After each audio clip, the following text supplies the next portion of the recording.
5-episode podcast series exploring the history, consequences, and voices behind two landmark Supreme Court decisions. I'm Kaylee. And I'm Sydney. Thanks for joining us.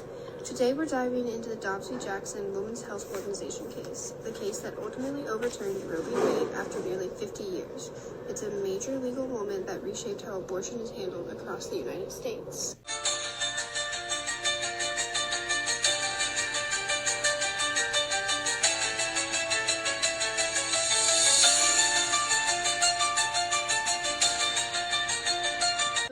Dobbs v. Jackson all about? It started with a 2018 Mississippi law called the Gestational Age Act. This law banned most abortions after 15 weeks of pregnancy, much earlier than the 24-week viability standard set by Roe and reaffirmed by Planned Parenthood v. Casey. Yeah, that's a significant cut, especially considering that medical consensus generally places fetal viability closer to 24 weeks. Right.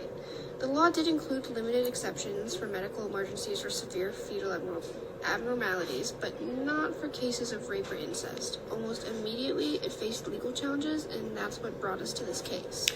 Wow, that's horrible. How does rape not constitute as a medical emergency?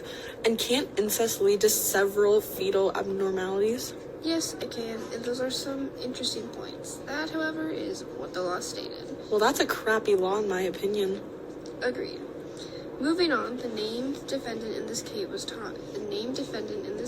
Thomas E. Dobbs III, who was Mississippi's state health officer at the time. However, it's worth clarifying that he wasn't personally involved in arguing the case. It's just how legal naming conventions work. Dobbs may not have taken part directly, but his name will now be forever tied to one of the most consequential Supreme Court case decisions in recent history. Exactly. The Jackson Women's Health Organization, often called the Pink House, was Mississippi's only abortion clinic at the time. They challenged the law, claiming it violated the precedent set by Roe v. Wade and Planned Parenthood v. Casey, both of which protected abortion access before fetal viability. To better understand the implications and arguments of the case, we decided to bring Mr. Cooper back.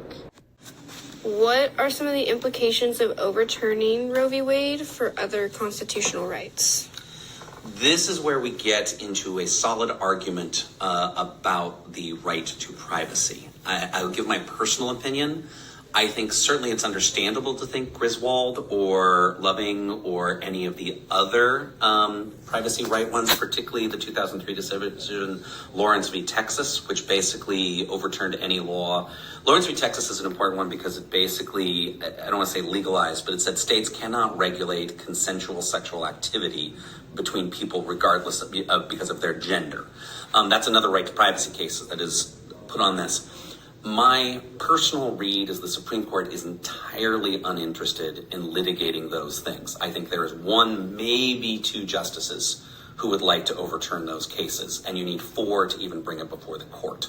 So certainly you can say the logic used behind Dobbs v. Jackson could be used to overturn those other right to privacy cases. However, I think there is very little evidence that the Supreme Court or conservative politicians in general are eager to do that. There's a lot of other stuff going on right now. I think even one of the interesting ones is a few days ago, the Trump Department of Justice decided to argue in a case about, I'm going to horribly mispronounce the drug, misoprostol, which is commonly called the abortion pill. The Trump Justice Department has decided to defend the right of people to get it, as opposed to not to put more restrictions on it. And that is an interesting thing, which signals to me that the conservative political movement is not interested. I don't think they're interested in anything more, and even having more abortion regulation. Certainly there's votes in Congress to put a 15 or 12-week national ban in place, and it has not been talked about once. There's lots of other stuff that's shown up. I don't think any motion is going to happen on it anytime soon. What did the state of Mississippi hope to achieve with the 15-week abortion ban, and why was it significant? I can't speak to what the goal of Mississippi is in the actual ban. However, the general movement prior to Dobbs v. Jackson was to continue to push further and further back and limiting abortion rights further and further.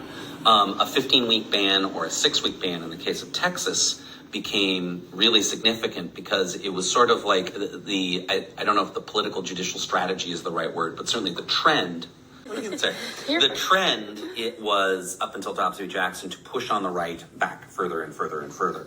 What's interesting, and I'm misremembering statistics on this, though, is that like a significant number of terminations happened before 6 weeks.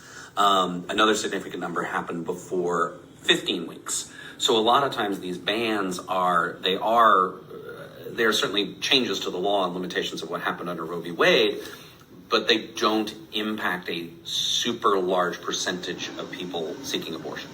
Hearing his take, it's clear how much this debate stretches beyond the courtroom and into the heart of how we interpret liberty and governance.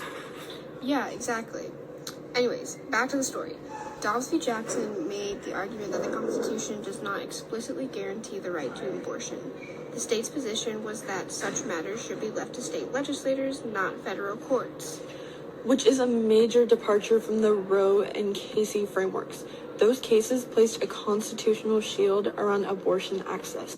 Exactly. The court's decision in Dobbs emphasized a history and tradition interpretation, essentially saying that if a right wasn't deeply rooted in American legal tradition, it may not qualify for constitutional protection.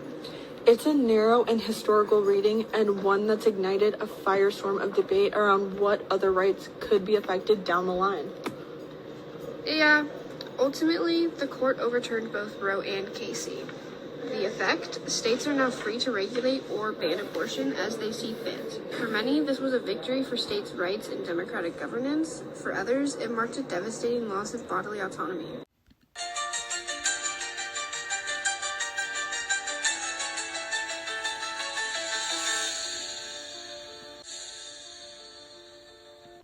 That's all for today's episode of Roe v. Wade versus Dobbs v. Jackson. Dobbs v. Jackson Women's Health Organization didn't just overturn a legal precedent, it reshaped the national conversation on reproductive rights, judicial power, and the Constitution's limits. Yeah, and it also left us with a country that now sees a completely different set of rules depending on where you live. It's a huge shift.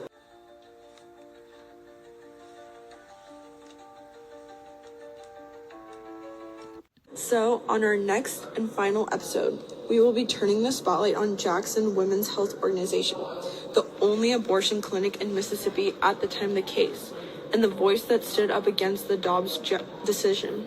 Thanks for listening. See you next time.